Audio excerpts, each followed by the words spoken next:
Good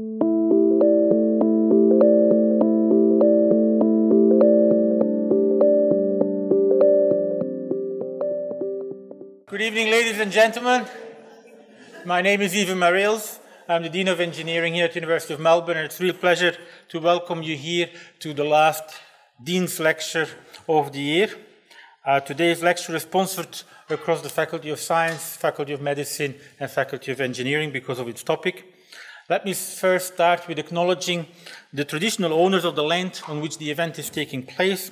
That is the land of the Wurundjeri people, and we pay respect to their elders, their families, past and present.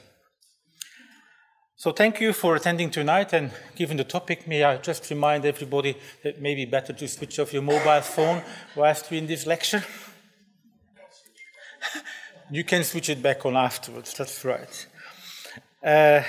I also would like to remind people that tonight we are videotaping, and so when you ask questions, you're automatically going to be recorded, and we'll take your asking question as also a form of presenting consent with being videotaped and audio taped.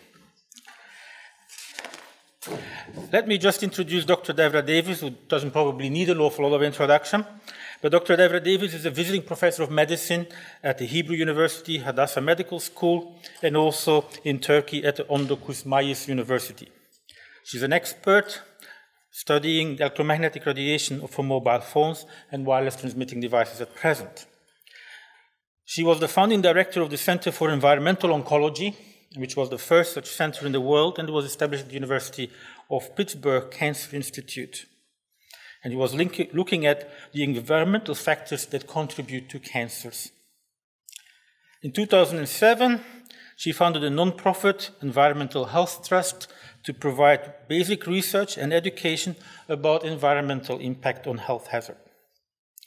She served as President Clinton's appointee on the Chemical Safety and Hazard Investigation Board in the United States from 1994 to 1999. That was an independent executive branch of the government that investigated all the effects of chemical accidents and how to prevent and mitigate against them. She was also a senior advisor to the Assistant Secretary for Health in the Department of Health and Human Services in the United States, and as such has counseled many leading officials in the United States, United Nations, World Bank, European Environmental Agency, the Pan American Health Organization, and the World Bank. She holds a Bachelor of Science in Psychology, a Master of Arts in Sociology. She has a PhD in Science from the University of Chicago, and she has a Master of Public Health in Epidemiology from the Johns Hopkins University. A lot of degrees. She has also more than 200 publications, and she's been published in Lancet and the Journal of American Medical Associations, which are some of the top journals in the field of medical research. And she, of course, has publications in Scientific American and the New York Times. Devra Davis, we're very pleased to listen to the truth about mobile phone and wireless radiation. All yours, please.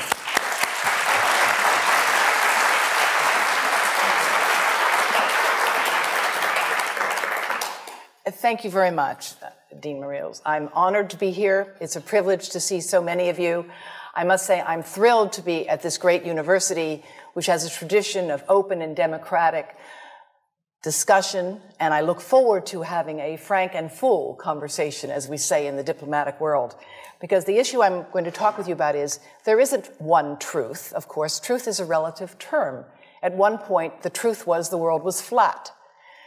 When we talk about truth in science, of course, it's always relative. But there are now more than 6 billion cell phones in the world today, 8 billion wireless transmitting devices, more than 50 billion are anticipated to form the Internet of Things, and we have to recognize that we don't know a lot about the public health and environmental effects of this form of radiation. You've mentioned some of my career. I won't go through this in any great detail, but I would say to you that probably the most important thing I did, and I see many people in this room aren't even old enough to remember it, but a long time ago, you used to have smoke on airplanes. People could smoke tobacco on airplanes. And I was involved as a young scientist in the committee that actually reviewed the data and recommended that there be no smoking on airplanes. You may be shocked to hear that it was even a question for science at the time, but it was. And when I look at what we know now about mobile phone radiation, I see some very interesting similarities, because there were a lot of questions that were raised about the safety of tobacco on airplanes. And they were, in fact, legitimate questions, things we did not know. There are a lot of important questions to be asked about mobile phone radiation today, without any doubt. But the reality is we're not asking those questions. And with the exception of some researchers here and elsewhere, very little new research is being done in this field. So it's a thrill to be here, because Australia has been a leader in research in the field of electrical engineering and its applications to medicine, doing some of the most exciting work in the world and funded by institutions around the world, including the US Department of Defense. And I've worked at some of the top institutions in the world in science, and so when I first thought there could be something wrong with mobile phones, I actually owned 3 phones at the time. I own 2 now. And everybody has to downsize a bit. And I didn't believe there was a problem, and I thought if there were a problem, I would know about it, because of course I knew all about what was important in science. Well, I was wrong. I liked the fact that I could call people or actually send them messages and expect an answer at all hours of the day, and found it kind of fun in the beginning. And when somebody said to me there could be a problem with this with our health, I said, oh, don't be ridiculous. If there was a problem, I'd know about it. Well, I was wrong. And what I now know is that information is being sent to people routinely to give them safety information. I'm going to ask you to help me out here by looking at how many of you have an iPhone. Now, I assume you didn't all turn them off. So, for those of you who have an iPhone, would you nod, raise your hand again? I'd like you to share with your colleagues. So please go to the settings on your phone, all right? Please take a moment and nod when you've got there. All right? And be prepared to share, all right? Go to settings on the phone. Got there? All right. Now, get to settings. Now go to about. I'm sorry, you have to go to general first. There's a mistake here. You have to go to general. All right? Under general, under settings. Then go to about, which is at the top. You got there? About, yes? Okay. Now you have to scroll all the way down to something you don't normally see, called legal. You got to legal? All right. Now click on RF exposure. Now you can read it later, but it's basically telling you that you need to know that you cannot keep the phone directly next to your body without exceeding the as-tested exposure guidelines. And by the way, the iPhone does it. I happen to know how to find it on the iPhone. I'm just learning the Android system myself. But all smartphones come with some information that basically says, don't keep the phone in your pocket or you will exceed the as-tested exposure guidelines. Now, how many of you knew that before today? Well, this is a very well-informed audience relative to others. I want to thank Telstra because they actually are now giving people this information. And by the way, they're one of the first telecom companies in the world to do this. So I actually think it's a good thing. They're sending this message. How many of you have seen it?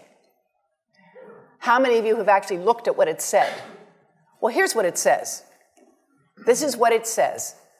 And like most of you, I found messages like this annoying, but the reality is Telstra is telling you to use a hands-free device to keep a mobile phone away from the head and body to reduce mobile phone exposure. So that's a good thing. But on the other hand, I think that we all need to do better to give people information so that you have knowledge about how to reduce exposure. And I'm going to explain to you why we need to reduce exposure. Let's go back to almost 20 years ago when standards for cell phones were first set up. At that time, it was believed that the only thing you had to worry about was avoiding heat. That was the only effect you had to be concerned about. And so they employed the head of a very large person, a 220-pound male, who was at the top 98th percentile of military recruits in 1989 in the United States. And they set the standards to avoid heating up that fellow's brain after a 6-minute phone call. Now, there's probably 1 or 2 people in this room with a head that size. But the rest of you, like most of the world, have much smaller heads and relatively smaller bodies. And this standard, which is very much out of date, doesn't take into account the fact that people the size of these 2 bright young people here in the front row are using these devices today with no thought that maybe they're getting exposed to levels of radiation that have not been evaluated for their safety in young developing brains. Now, the electromagnetic spectrum, this is information from ARPANSA, actually goes all the way from the invisible to the visible, ionizing radiation, gamma rays, X-rays over here, and light here. This is from ARPANSA. You will see here they say FM radio, microwave oven, radiant heat. Of course, microwave oven actually happens to be of the same frequency as the cell phone, the mobile phone. The mobile phone and the microwave oven use a very similar frequency. The difference between them is power. The power of the microwave oven is 1,000 watts. And of course, that's power that can heat up a cup of water in maybe 60 seconds. The microwave oven, the mobile phone, the cordless phone, the Wi-Fi monitor, the baby monitor, they all use the same frequency. They differ in power. They also differ because mobile phones and Wi-Fi devices emit pulsed microwave radiation. It's the pulse, not the power, that appears to be biologically most important. The pulse that is erratic and irregular, like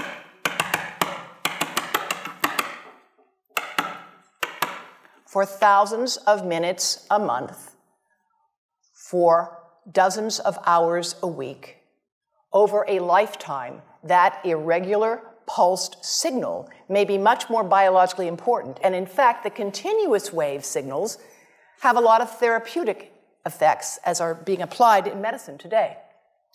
This visualization from my colleague at the University of Athens shows you the variation in frequency, in amplitude, in pulse. All of these variables influence the properties a signal have and how it can affect a biological system. This is just to show you what happens in a 4-second mobile phone call. This is power density indicated here. And of course, a phone is on standby, it's not doing too much, but 900 times a minute, it's looking for a signal. It says to the tower, where are you? Here I am. Where are you? Here I am. It's smart. That's how it's supposed to do. Now, when the phone rings, the worst time for you to put a phone right next to your head is when you answer it and say hello, because it's smart and it goes to max power. They're programmed to do that. Max power. Now, it's going to go to max power. You're going to listen, and then it will go up and down and up and down. And again, it's that variation. It's the delta. It's the cumulative integrative dose under the curve over a lifetime of exposure that looks to be biologically important. Now, exposure is a kind of funny thing. There's a rather widely distributed paper by Ken Foster and C.K. Cho that said that the exposure of an adult and the exposure of a child is identical, and therefore there's no real difference in how the radiation might be affecting them. Well, let me explain something by showing off my daughter and my granddaughter. My granddaughter is a very light-skinned, red-haired, blue-eyed child. Her skin is very sensitive. My daughter is darker-haired like I am. If they have sunscreen on, they still will get a different dose of ultraviolet light, even though they have the same exposure.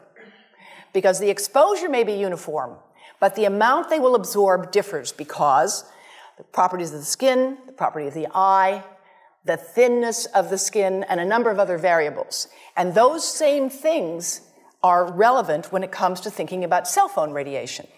Now, way back in the dark ages, when the standards were developed, Two-dimensional modeling showed that children and smaller adults might absorb more radiation than larger adults.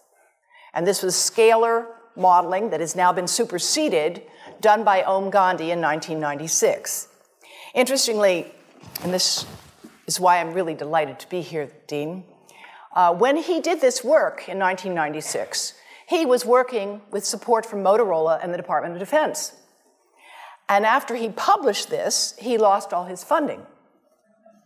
That's why I'm really happy when you told me that Australia is not America.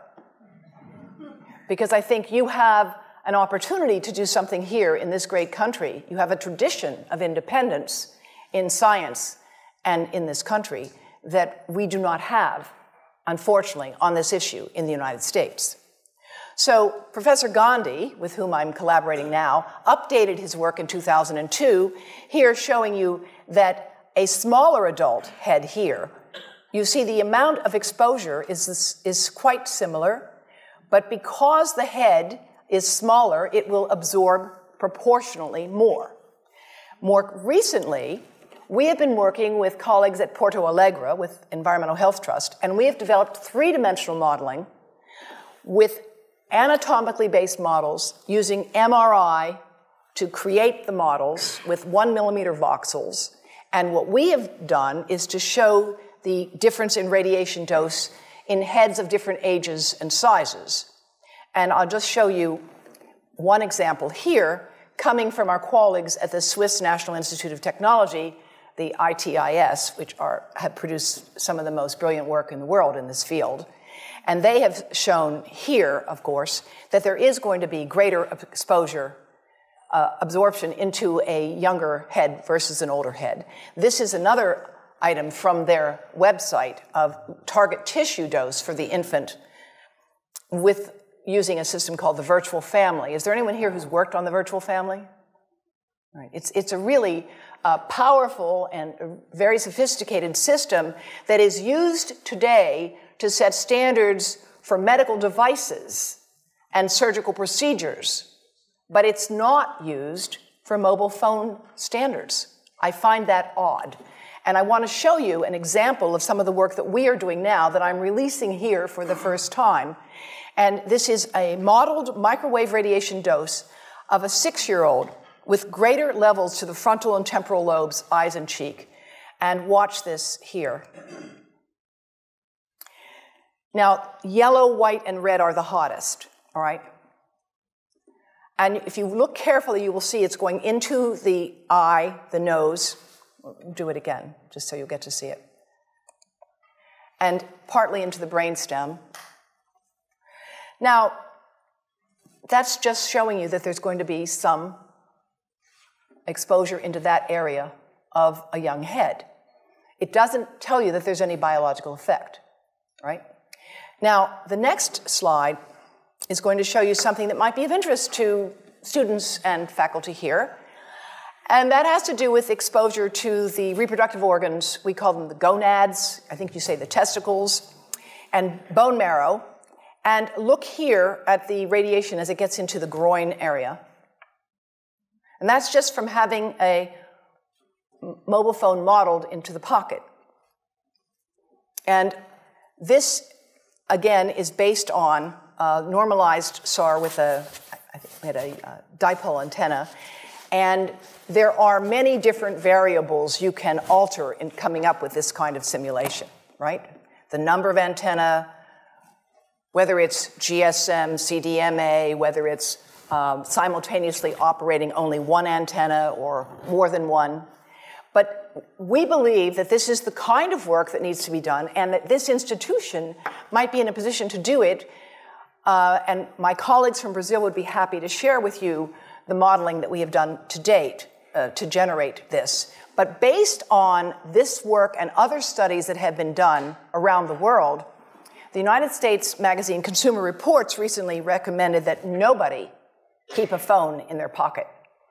Nobody. And in fact, if phones were tested in pockets, they would exceed the as-tested exposure guidelines, which is why Telstra has recently issued that advice.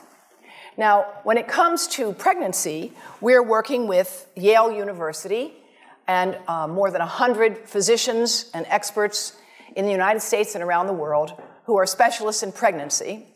And we have been modeling exposure to the head at the end of pregnancy. And at the end of pregnancy, when of course the head, as any woman here knows, is right at the surface, if you're lucky it's at the surface and it's not facing the spine, then you can get the greatest exposure because of course the skin is completely permeable to this radiation exposure. And that's why we've developed the Baby Safe project with colleagues at Yale to advise pregnant women to protect their abdomens from mobile phone radiation as well as from iPads, which I should add, iPads and other devices are called tablets because they belong on tables. They are tested 20 centimeters away from that big guy that I showed you before. 20 centimeters away. They are not approved to be held in the laps of little children, although millions of kids are having them now in schools because the people involved in educational technology and those involved in public health research are not talking to one another. Because if they were, they would understand that you're giving children a two-way microwave radiating device, and if you must give them such a device for learning purposes, put it on airplane mode so that it's not sending and receiving signals as it does otherwise. Now, this is some new modeling, again, that we've developed with colleagues in Brazil, and we can share with you how we've done it. We first start out with the MRI and create the model with 1 millimeter voxels, and this is quite a bit of work goes into creating this, and here is what it looks like after a period of 6 minutes. And that's really not as bad as it might look because you see the red area only gets partway through the eye of the adult, right? The one that we're really concerned about is this one with the young child. And this is a 3-year-old brain that we modeled. And you see that by the end of that 6-minute call, the peak radiation, yellow and red, is getting all the way into almost both eyes. And again, this is one call, and it's not going to kill anybody. It may not cause any biological effect whatsoever for 1 call or 2 calls or 3 calls. But the question is, what's the cumulative impact of this kind of exposure? How do we evaluate it? How do we study it? The problem we face is that right now, we're in the midst of an experiment on my grandchildren and your children, and we don't have anybody to compare them with. We don't have a control group in science. When you are given a drug, it's usually been studied where some people get the drug and some people don't get the drug, and they're called the controls. And then you see whether or not those who got the drug are healthier than those who did not. And when you get results, you can conclude, if there is a difference between the exposed and the control group, that your drug has worked. Well, when it comes to mobile phone radiation, we've lost our ability to have a true control group. Even now with young children, more than half of young children today have access to these devices. And I read this morning in the Age that something like 13% of children age 2 can order their own apps. I mean, I find it hard to imagine how a parent would give a child age 2 a device which was allowing them to order their own app. So, where are we with respect to research on infants, toddlers, and young children and pregnancy? Well, there's almost no research underway, which again is why I'm delighted to be here to talk with you about what could be developed. Believe it or not, this is the iPotty. Now, this is not a joke. I have actually talked to grandmothers. I'm one of them. My grandchildren did not have an iPotty, I promise you. Their father sometimes acts like he did. A lot of people today take devices into the bathroom all the time, but there are actually young children who will not go to the potty without their iPad. Does anybody know anybody like that? Any kids? Yes. Is that amazing? And nobody's even thinking about this as what it might mean for radiation exposure. And Parent Magazine called the iPad the best babysitter. I mean, if you need an iPad for a babysitter, you need to rethink having children. I understand giving cranky children something to distract them on a long car trip. But please, put it on airplane mode. Don't think that you're doing something good for your child if you hand them a device and it's a two-way microwave radio. Now, I want to show you something that you may find hard to believe, but of course, anybody who's been around babies lately knows that this is what they do with anything you give them. That's how they learn things. They put them in their mouths. But this is something that you have to watch to believe it.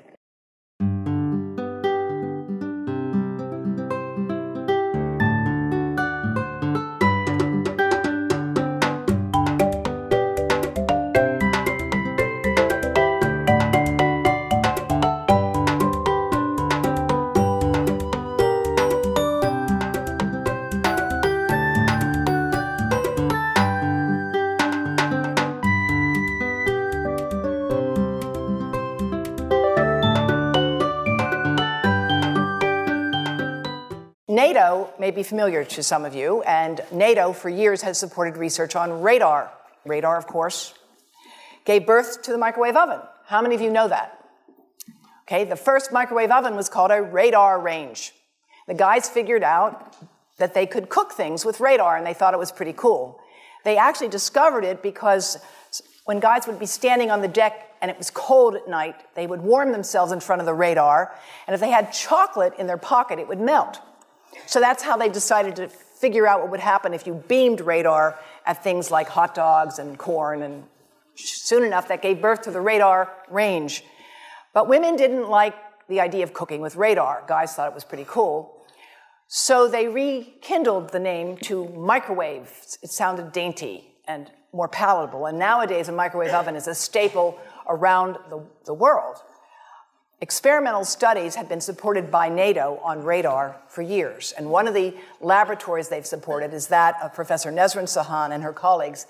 And the Environmental Health Trust convened an international conference with her laboratory partners and the Ministry of Health of Turkey in 2011, and I want to show you briefly some of the work that developed from that laboratory.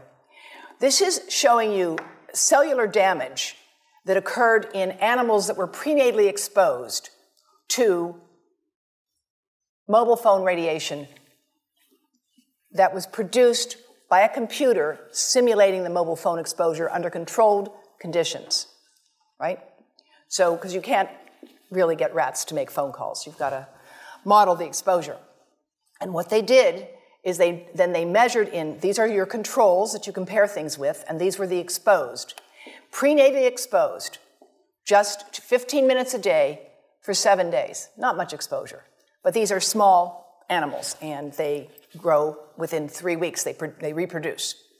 And what they were able to study was changes in liver malonaldehyde, which is a measure of peroxidation, is a measure of damage to the liver, right? So these animals basically had significant damage to their liver if they had been exposed prenatally compared to controls. Now, another group in Turkey has looked at prenatal effects on the brain and the testis. And, you know, a lot of countries, this is a very important research that has been done here. And they looked at counting the number of cells in certain areas of the brain, the hippocampus, which is a critically important part of the brain. And since I see there's a lot of non-expert here, and let me just explain that your hippocampus is pretty important to things like memory, balance, things like that. So studying effects on the hippocampus in animals is kind of a good way to anticipate effects that might develop on intelligence and other things. And they looked at newborn rats after they had been exposed prenatally and compared those who were exposed to those who were not exposed. And they looked at their brain cells, the number of cells, their shape, etc., with established methods for testing this. And this article was published in Brain Research, which is a relatively high-impact journal. And what they showed was that prenatally exposed newborns have basically fewer cells in the hippocampus. Here's the exposed, missing some cells, and here are the controls, which they're compared with. And you can see here that these cells are, there's more of them Here they're more scattered. And in fact, they did another test of memory. Now, how do you test memory in an animal? You don't have them fill out the crossword puzzle. You test memory in an animal with well-established protocols of learning. You teach them to run a maze and get a food reward. And you see how long it takes them to do that. And what they did, it's a radial arm maze. They trained these animals who were starving to get a food reward, right? And after they did that, they then saw how long did it take them to learn this if they had been prenatally exposed to mobile phone radiation. And what they found was that newborns that had been exposed took 3 times as long to find their way out of an experimental maze and made twice as many errors. And this, again, is a statistically valid method for evaluating learning. Now, closer to home, so to speak, between the brain and the testis, studies have been done here in Australia at Newcastle by a fellow who's now the pro-chancellor of the university.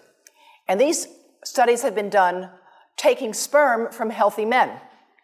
And one test tube gets exposed to cell phone radiation, and one test tube is not exposed to mobile phone radiation. And then the results are evaluated. And this is a measure of vitality. We measure how well the sperm swim. This is a measure of motility. This is a measure of mitochondrial DNA damage. They have 3 times as much damage on their DNA if they have been exposed to mobile phone radiation as compared to controls.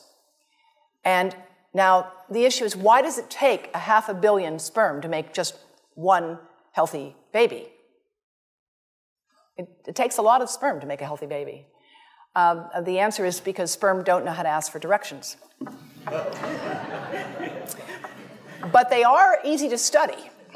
And these research has been done in India, in the United States, at the Cleveland Clinic, and around the world. So many different studies have been done on sperm damage associated with mobile phone radiation that in the 7th edition of the textbook, Biostatistics in Medicine, Stanton Glantz concludes that the evidence linking mobile phone radiation to sperm damage is causal, meaning there clearly is a cause of damage to sperm from mobile phone radiation.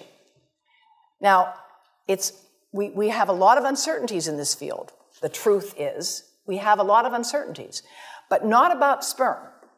There, the evidence has become rather strong, and it's become clear, so clear that the Indian government has issued warnings about this, that clinics that deal with reproductive problems are routinely advising young men to get those phones out of their pockets, recognizing that this is a hidden hazard to healthy reproduction. This is the data from the Cleveland Clinic showing that men who keep cell phones in their pockets the longest have the lowest sperm count.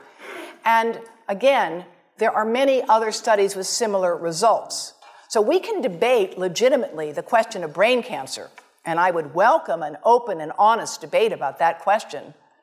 But when it comes to issues like this, there really is not much to debate. And it's interesting that the research on this issue comes from people who are expert in male fertility, who started to treat men at infertility clinics and noticed that this was a major contributor to their fertility problems. Now, experimental studies have been done also in India to confirm this kind of damage, not just looking at prenatal exposure or early life exposure, but taking middle-aged rats, 70-day-old male rats, that's middle age for a rat, and exposing them 2 hours a day for 45 days to a computer-generated mobile phone signal. And those results show lower testosterone, which is a very important hormone for a male. Men and women both have testosterone. Men just need a lot more of it. And also increases of DNA damage as measured by certain enzymes. And the offspring had lower fertility. And this is just to show you, this is a normal testis. You see the boundaries, the cell wall. It looks very nice. And this is after microwave radiation exposure. So there are some pretty stunning images that have been generated in the basic biology literature when it comes to these kinds of effects. Now, the breast. The breast is mostly fat, contains a lot of fluid.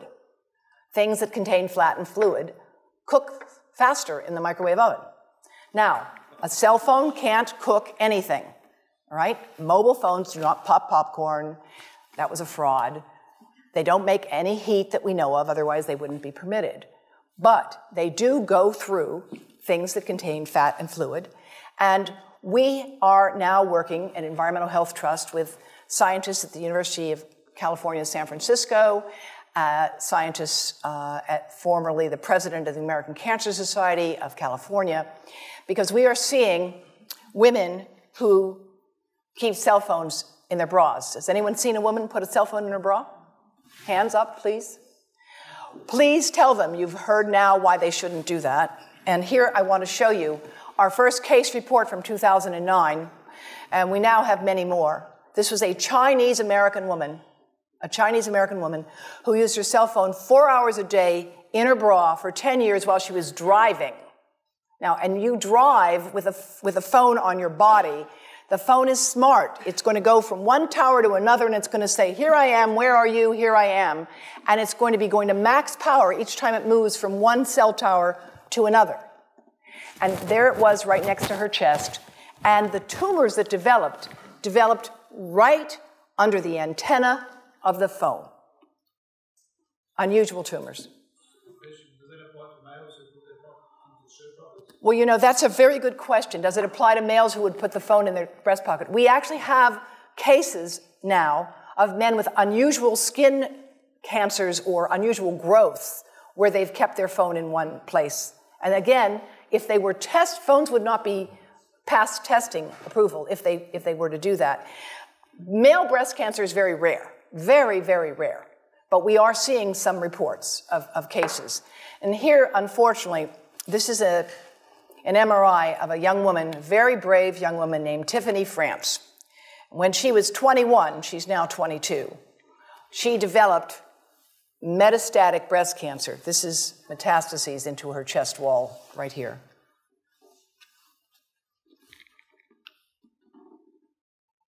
And this outlined the phone. And it was subcutaneous, so it's like right under the surface of the skin. It was not deep within the breast. Most breast cancer occurs in women over 50. It occurs in the upper outer quadrant. These tumors occurred right under the antenna of the phone. And now we have 38 of them. Not a single one of them has a family history. None of them has inherited the defects that we know increase the risk of breast cancer. They have multifocal tumors. That means they have more than one tumor, and the tumors are located under the antenna, sometimes just right in the center of the chest. So we're collecting information because that's what we do in science.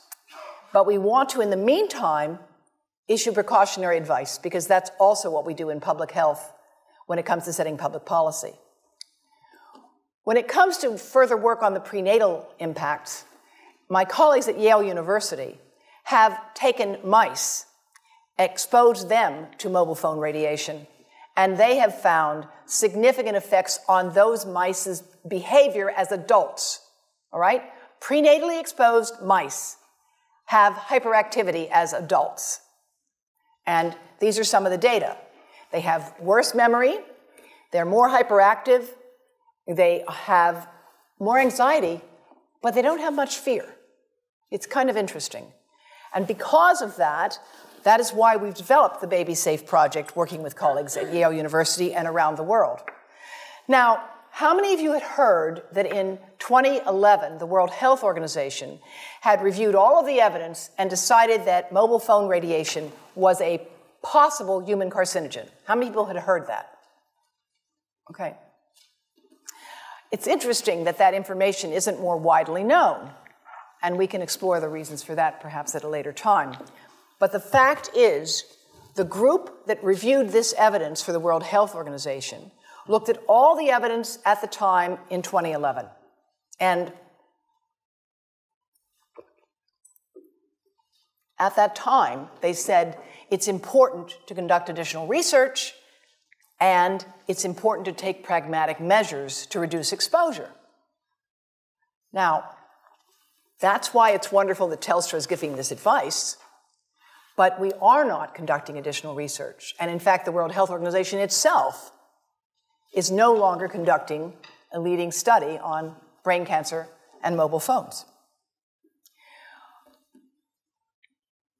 Environmental Health Trust, the organization that I head, published an article in 2013 saying that we think that mobile phone radiation is a probable human carcinogen. And I want to show you briefly the reasons why we reached that conclusion. These are studies published since the World Health Organization IARC review in 2011. So these are newer studies. Here, Hardell from Sweden and Serenat from France. And what these are showing you is that the relative risk of developing brain cancer with more than 1,640 hours of lifetime use of a phone is almost 3 times higher compared to people who did not use mobile phones. Now I know this seems like very confusing. These numbers don't make a lot of sense to many of you, but really the way you get these numbers is it's like waiting for the grass to grow. You study people who have brain cancer and you compare them with people who don't have brain cancer, but they're otherwise similar. They're your controls, and you compare the people with brain cancer to those who don't have the disease, and you ask, well, do you remember whether you talked on the phone? It's not a very precise science. Actually, there's a lot of problems with what are called exposure misclassification. It biases you toward the null hypothesis. The reality is it's a very poor way of doing research, but we don't have an alternative at this point. And what we need to do is to get the cooperation of telecom industry to get billing records. So we actually have real data instead of asking people to remember how much they use their phone. That's something that, again, you might be able to do in Australia, but I can tell you we can't do it in the United States, that's for sure. In France, they were able to do it a little bit better, and they were able to get these data here. And interestingly, if people started to use phones regularly before age 20, as most of the world is doing now, there was 4 to 8 times more brain cancer after they had passed 10 years. So now, why is there no increase in brain cancer that we can find in the general population today? Because there is not. And after all, if mobile phones really are important, why don't we have an epidemic today? Well, let me tell you why. First of all, brain cancer takes a long time to develop. How do we know that? We know that because when the bombs fell at the end of World War II, there was no increase in brain cancer in the survivors who had been studied. No increase at all. Until 40 years had passed. It took 40 years for an increase in brain cancer to show up in that highly exposed population. Now think about this. Today, the number of people using cell phones today and using them heavily today is very different than it was even 5 years ago, even 3 years ago. Now you're being encouraged to have unlimited talk and text, right? You didn't have unlimited talk and text 5 years ago or 10 years ago. So the uses and the users of phones are changing radically. In fact, most epidemiologic studies find no increased risk of brain cancer from mobile phone radiation. They don't. Until 10 years of heavy use. And by the way they define a cell phone user in these studies, I'm not making this up, is somebody who makes 1 call a week for 6 months. Yes, yes. 1 call a week for 6 months. That was the definition in these studies, which, by the way, don't find any increase. All right? So I'm not saying this to say that they did a bad job. I'm saying that we are challenged here with how do you do a study of something that's rapidly changing while you're studying it. The technology has changed, The way people have used it has changed. We never anticipated having infants and toddlers in cribs using these things. Nobody ever anticipated that. There's never been any modeling of the brain until we did this right now. And when I first said to my colleagues, by the way, it took us 4 years to get this work done, and 4 years ago I said, let's do that modeling. And they said, what are you talking about? Why would anybody want to model an infant or a 3-year-old using a mobile phone? I said, you wait, unfortunately. And so now we have a market, because the adult market is saturated. Australia already has more phones than people. It does. And so the market expands to the infants and toddlers. Now I want to share with you some of the work from my colleagues in India. Dr. Sharma is the Senior Deputy Director General of the Indian Council of Medical Research. And this work, Malka, I think will be of great interest to you because of the work on honeybees. We don't just have to wait for brain cancer to take 40 years to come up with answers. Honeybees have the advantage of being relatively easy to study, and there actually are established protocols for doing this. And I'm going to share with you some of these data, and they have been developed by colleagues from a number of countries. Honeybees have different characteristic dance patterns, and they have different jobs. There's the worker bees, and there's the bees that make the honey, and there's the bees that protect the queen. And I don't know all the details, but here's what I do know. If you try to study these under controlled conditions, you can take hives and put a mobile phone in some hives and a mobile phone in other hives that's not on. And what you can find is that after exposing the honeybees to an operating mobile phone, the workers don't come back to the hives. Now, this ought to be of great concern because agriculture depends on honeybees. I think you in Australia have a new business that's developed, I know it in the United States, where people drive trucks around with hives in it to fertilize crops. Have you heard of this? They drive them around because the honeybees are disappearing. Now, there are many different factors that affect honeybees. Climate is certainly one, pesticides is certainly another, but mobile phone radiation could be yet another, and we certainly need to find out if that is the case. 10 minutes of mobile phone radiation daily for 10 days, worker bees did not return to test colonies. And this would be something that could easily be replicated. So now we have to deal with the reality. There are many inconsistent results. I'm not just skimming the cream here and showing you the positive ones. There are a lot of studies that find nothing at all. Nothing. Why? Well, first of all, sometimes they study different cell cultures. So if you're looking for adult cells, they may be much more robust than if you're looking at neuronal stem cells. And that turns out to be the case. Sometimes they're using different exposures. If you're looking at continuous wave versus digital pulse signals, if you're looking at a square wave versus a sine wave. There's also another fact we have to talk about, which is yet another reason why I'm glad that Australia is not America. Sponsored research, this is to put it politely, can induce publication bias. Another way to say this is that where you stand on an issue depends on where you sit and who's bought your chair.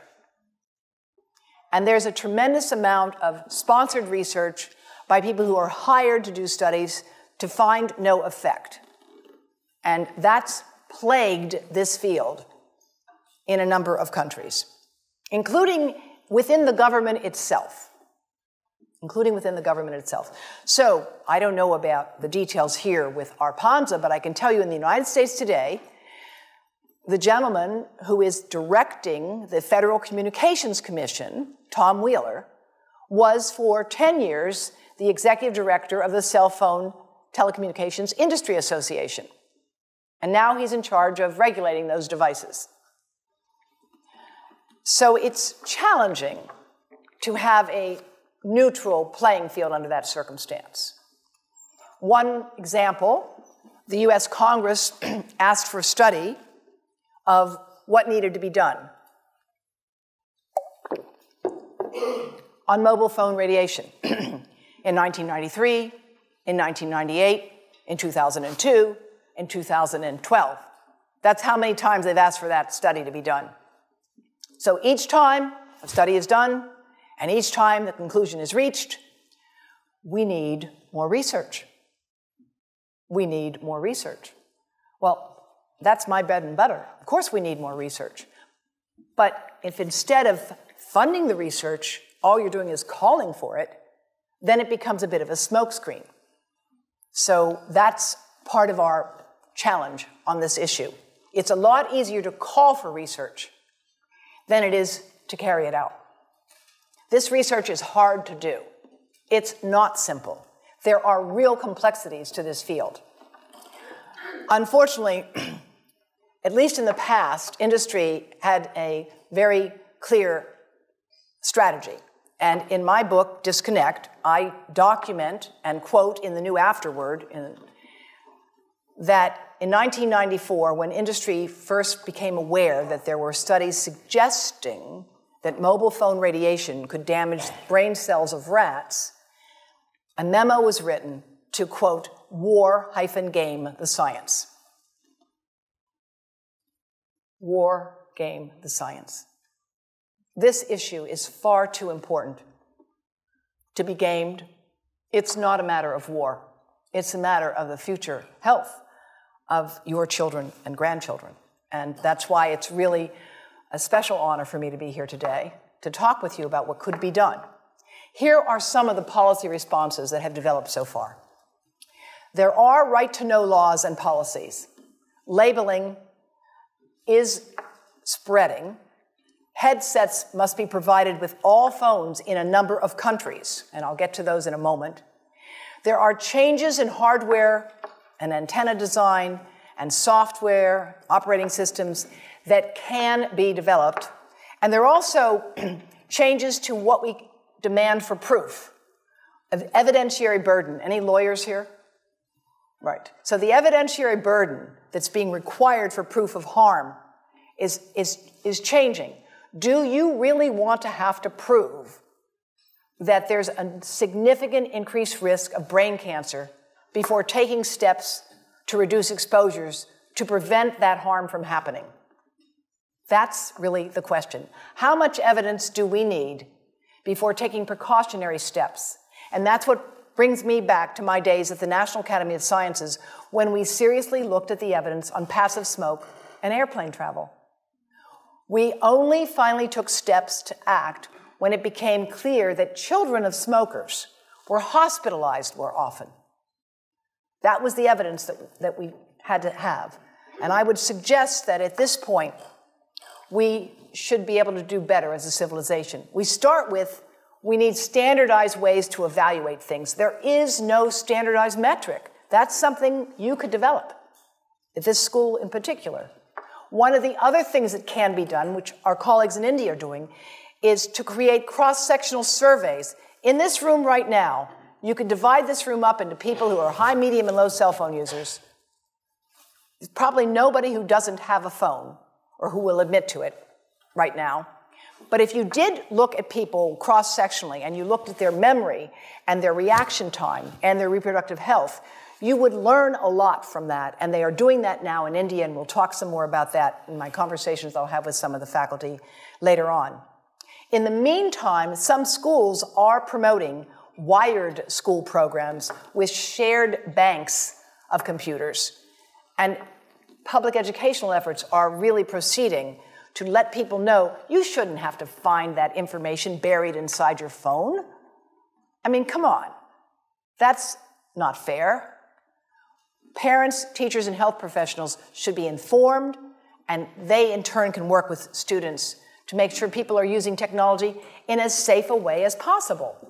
Now, here's some of the other policies that have been developed. In France, there's a ban on advertising to young children, under age 12, by the way. All cell phones have to be sold with earpieces. There has to be labeling of the specific absorption rate on phones, and there's got to be warnings. In India, they've lowered their tower limits to 1/10 that of the international standards, and they have official guidelines for cell phone use, using headsets and speakerphones.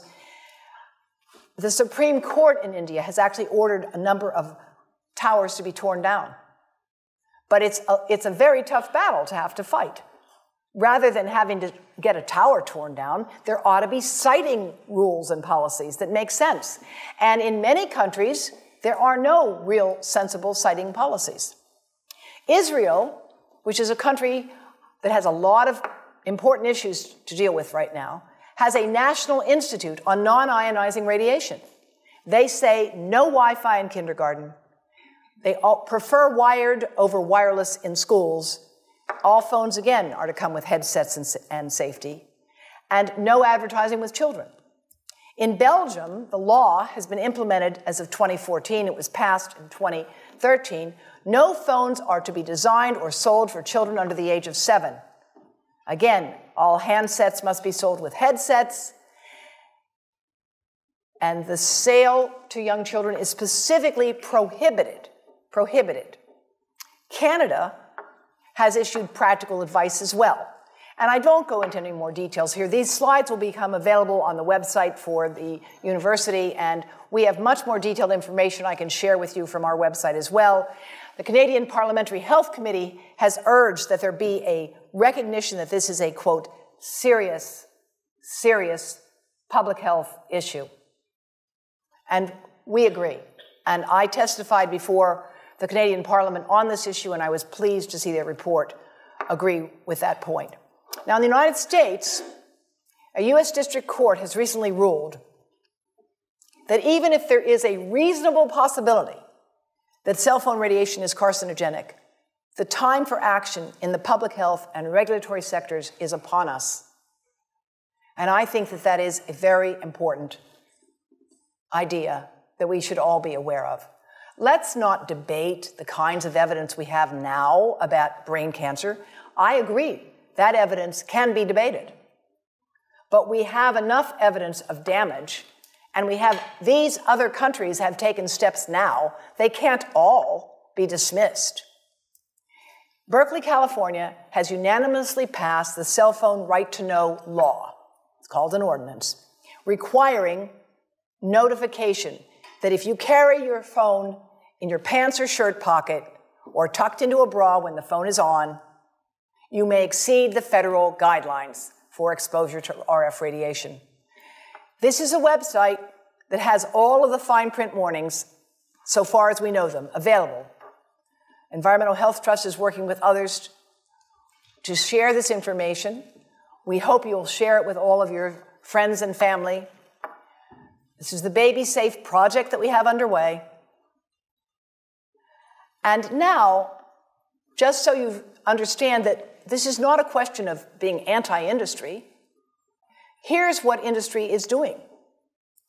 Vodafone has to provide a report to the American government as part of their annual reporting to the Security and Exchange Commission. They must report on what are called risk factors and uncertainties. And they report that they face risks because they may have to pay people for health damages.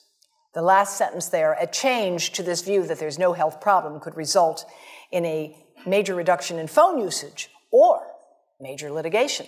That's a risk. China Mobile, in their report to the U.S. Securities and Exchange Commission, they had to say, we cannot be certain that future studies will not impute a link between electromagnetic fields and adverse health effects, and because of that, it's a potential risk as well. AT&T says unfavorable litigation could result and require us to pay significant amounts of money. Well, speaking of money, would you give 2 cents? Would you pay 2 cents a month for every device you have, for every provider, for every manufacturer, in order to support the cross-disciplinary training program that is needed in bioelectromagnetics for engineers and physicians and computer scientists? That's what's needed to identify the data gaps, the research and development needs, to monitor the populations, to see what is happening to our children today, to look at hearing and memory and sperm count. That's what I think we need. We need a major program to fund independent research and training. Because I learned this way, way after I went to all that schooling you mentioned at the beginning, and it's not easy stuff to do. I hold my hat off to all of you electrical engineers. It's complicated. But in the meantime, people have a right to know how you can minimize exposure. And again, I think this information is available on our website, will be available on yours. Remember, if you have to give a phone to a child, put it on airplane mode. And think about this. That microwave oven, it works because there's a metal box around a microwave signal, and the signal pings all over the place. Next time you get into an elevator or a train for any length of time, put your phone on airplane mode. Otherwise, that signal is going all over the place, magnifying and coming back. Keep the mobile phone away from you when it's on and you are asleep. Now, it takes a village to do a lot of things. These are some of the people whose materials I've used today with their permission, and I can't read this list to you, but I want you to know that I feel really honored to be working with some of the most talented people in the world on this issue. And they have given me permission to share these materials with you. And I leave you with this thought from Albert Einstein. The world is not dangerous because of those who do harm, but because of those who look at it without doing anything. So, thank you.